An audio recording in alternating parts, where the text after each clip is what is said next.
Thank you, Laura. Now can we welcome Norah Franklin to read her screenplay, Russian Interference.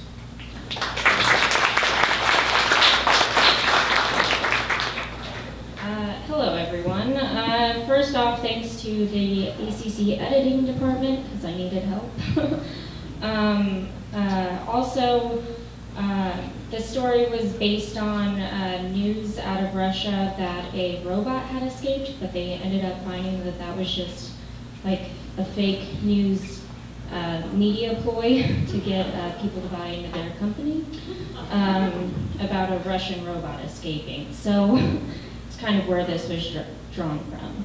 And normally I do stand-up comedy, so the story's a little absurd. It is supposed to be comedic, and I'm going to be doing a terrible Russian accent because I didn't get a chance to practice. So if it goes a little Borat, I do apologize to any Russians here. All right. Interior, Aeroflot cabin. Chris, 32, is sitting in the window seat looking at a Moscow map. The babushka, 63, next to him is looking at his map too. She's wearing a headscarf and a gold cross around her neck. Babushka, in thick Russian accent. You're going to Moscow. What are those marks for? Chris, well, first I'm going to St. Petersburg, but yes, I'm going to Moscow to find the robot that escaped a facility. These marks show where the robot's been spotted. Babushka, why are you looking for this robot? I hear it's no good and is sexually deviant.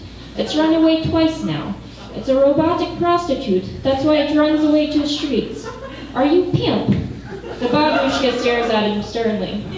Chris, what? No, I'm just a stand-up comic from Oregon. Babushka, you will never find this robot. I hear that some youth leaders of the Liberal Democratic Party of Russia are keeping this poor bot underground, probably for their own sexual perversions. How do you know all this? I haven't been able to find any info online about the robot other than social media spottings.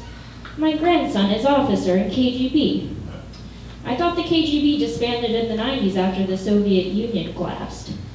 Can you help me? The babushka gives a smirk while she shrugs, puts on her headphones and shuts her eyes.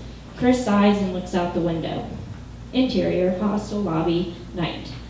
Chris waits at the desk of the drab, dingy lobby area. Behind the desk on the wall hangs an old framed photo of a canal and the Winter Palace with the words, "In tourist welcomes you to St. Petersburg."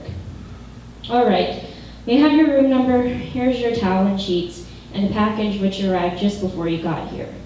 Chris looks confused, but takes the items anyway. He enters the private room using an old-fashioned key and empties the package onto the stripped mattress. It's a cell phone and battery. He opens the phone and places the battery inside. It turns on. Chris puts the phone down and starts to make the bed. Sound of phone ringtone, playing the classic Russian song Katusha. Chris stares at the phone, then picks it up and answers, but doesn't speak. Russian man, off screen. Привет, Christopher. My babushka tells me you're looking for the robot that's escaped. Это правда. Da. I understand you may have connections? I can help you, but you must come to Moscow first. I've already arranged for you to take the train at 7 a.m. Chris grabs a pen and papers and starts scribbling. A black car will pick you up in front of the hostel. Any questions? How can I trust you? You can't, Mr. Christopher. Another black vehicle will pick you up at the Moscow station. I'll meet you at Red Square. Black car, but how will I? Click. The man hangs up. Chris throws the phone on his bed. Thank you.